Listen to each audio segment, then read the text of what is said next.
Welcome back to Swahili News, and today we'll be going in depth on everything you need to know about our land Swahili. Starting off with our expert on trade, Travis Tang. Good morning. Of course, since we are Swahili, we are connected to the Indian Ocean, so we have a ton of trade. We are essentially pretty much like the center of trade around the area. We have connections to the Arabian Peninsula, China, India, Sri Lanka, and Cambodia, among other places. So we have tons of stuff. So like, if we're trading out like timber, ivory, hides, enslaved laborers, of course. Or what else is there? Oh, there's resin, coconut oil, and gold. And of course, if you want to get your silks and porcelain from China, you can get them now. Black pepper from Sri Lanka too, and spices from India. All right. So if you want to trade, so where do you want to trade? You can just go to any of our cities like Kilwa, Milandi, Gay, what is this? Comoros and Zanzibar. We trade through maritime means, so everything's getting imported by sea. So right now we are in the 8th century CE. So trade is bustling at the time right now. We are flourishing right now.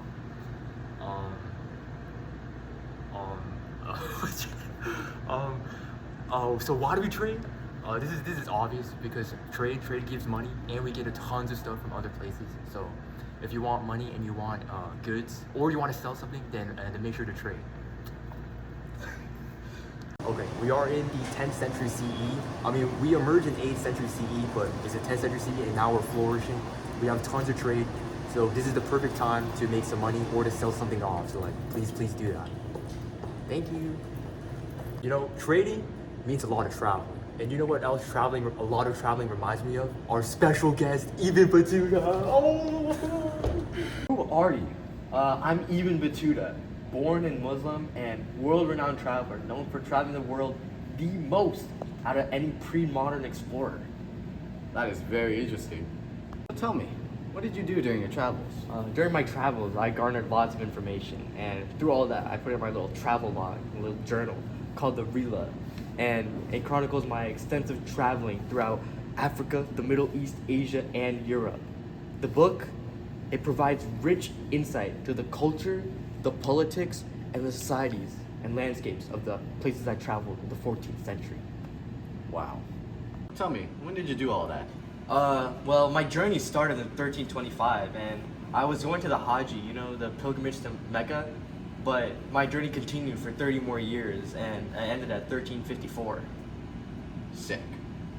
So tell me, why did you do all this? Well, it was kind of a mix of a lot of things. It was my religious devotion, my curiosity, and my thirst for knowledge. I aim to travel the Islamic world and engage with diverse cultures and document the interconnectedness of the medieval world. Wow, what an inspiring person. You traveled a lot during your expedition and seen a lot of religions. I did. Don't you guys have a religion expert? We do. It's me.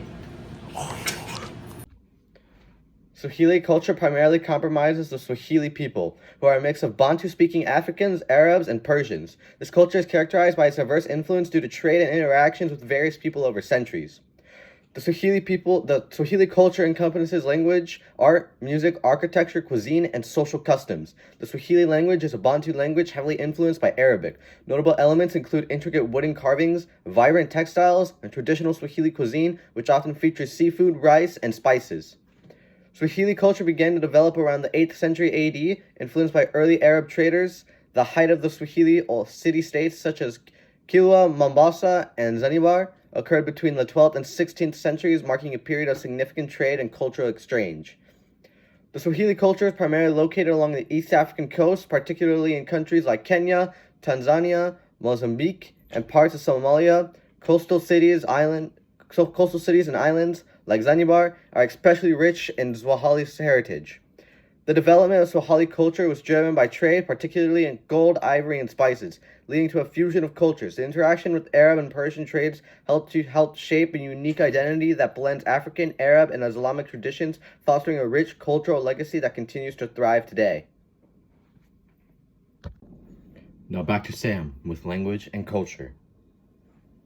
Swahili is a very incorporated language used by many people, including the Arabics, Africans, and Persians along the eastern coast of Africa. Just what is the Swahili language and culture?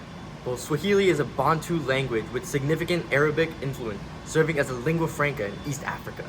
The culture features distinctive art, music, architecture, and cuisine, reflecting a blend of African and Arab traditions. Swahili culture is predominantly found in East African countries like Kenya, Tanzania, Mozambique, and parts of Somalia, particularly in coastal cities such as Mombasa and Zanzibar. When did the Swahili culture start to develop?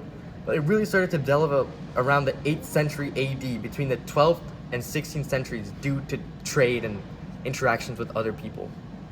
Why did it form? Well, the culture emerged from trade interactions and the blending of diverse influences, creating a unique identity that remains important in East Africa today.